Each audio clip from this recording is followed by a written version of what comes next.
Ekosistem adalah suatu sistem yang terbentuk karena adanya hubungan timbal balik antara makhluk hidup dengan lingkungannya, dan di antara keduanya tidak bisa terpisahkan. Ekosistem darat adalah semua organisme hidup dan lingkungan fisiknya pada sebidang tanah tertentu. Ekosistem terdiri atas komponen biotik dan abiotik. Komponen biotik mencakup semua jenis makhluk hidup dalam ekosistem. Contohnya tumbuhan, hewan, dan pengurai. Sedangkan komponen abiotik adalah unsur fisik dan kimia yang mendukung kehidupan dalam ekosistem darat. Contohnya air, udara, dan cahaya matahari. Dari cara terbentuknya, ekosistem dibagi menjadi dua jenis, yaitu yang pertama ekosistem alami, seperti hutan, padang rumput, gurun, dan gunung. Yang kedua, ekosistem buatan, seperti sawah, taman, dan kebun. Ekosistem darat alami yang saya amati kali ini adalah hutan. Komponen abiotik beserta kondisi di hutan antara lain cahayanya cukup, suhunya mencapai 32 derajat Celcius, jenis tanahnya gambut dan subur, anginnya semilir, dan keadaan airnya juga cukup.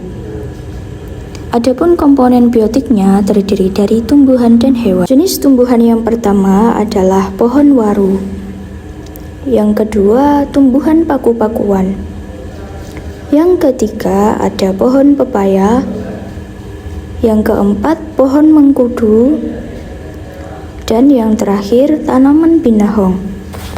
Kelima tumbuhan tersebut saling berinteraksi dengan komponen abiotiknya, di mana tumbuhan membutuhkan air, cahaya matahari, dan tanah untuk melakukan proses pertumbuhan dan perkembangannya. Selain itu, dalam beberapa tumbuhan juga ada yang membutuhkan hewan untuk membantu dalam proses penyerbukan. Adapun hewan yang dapat ditemukan antara lain lebah, laba-laba, kutu putih, semut, dan kupu-kupu. Hewan-hewan tersebut juga berinteraksi dengan komponen biotik dan abiotik di lingkungannya. Mereka membutuhkan air, oksigen, dan makanan untuk bertahan hidup dan berkembang biak. Dalam hal ini, tumbuhan sebagai produsen dan hewan berlaku sebagai konsumen. Selain itu, di sini juga ditemukan dekomposer atau pengurai. Mereka adalah makhluk hidup atau organisme yang memperoleh energi dengan cara menguraikan sisa-sisa makhluk hidup yang sudah mati. Dekomposer atau pengurai yang dapat ditemukan di hutan ini adalah jamur. Selanjutnya, kita beralih ke ekosistem darat buatan, yaitu kebun. Komponen abiotik beserta kondisi di kebun antara lain cahayanya cukup, suhunya mencapai 29 derajat Celcius, jenis tanahnya gambut dan subur, anginnya semilir, dan keadaan airnya cukup. Adapun komponen biotiknya terdiri dari tumbuhan dan hewan.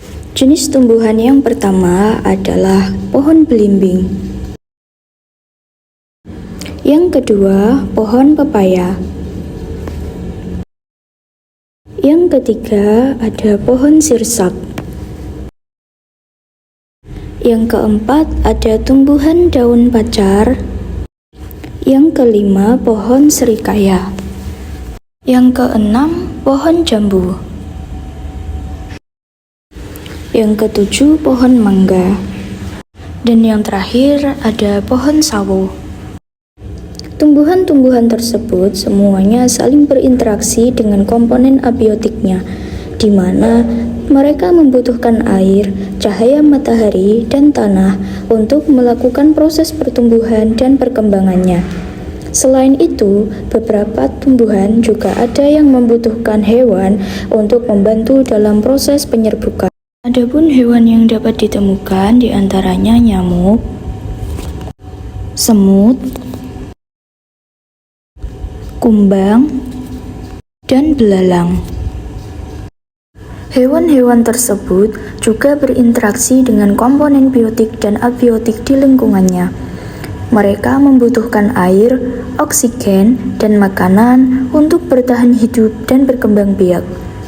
Dalam hal ini, tumbuhan berlaku sebagai produsen dan hewan berlaku sebagai konsumen.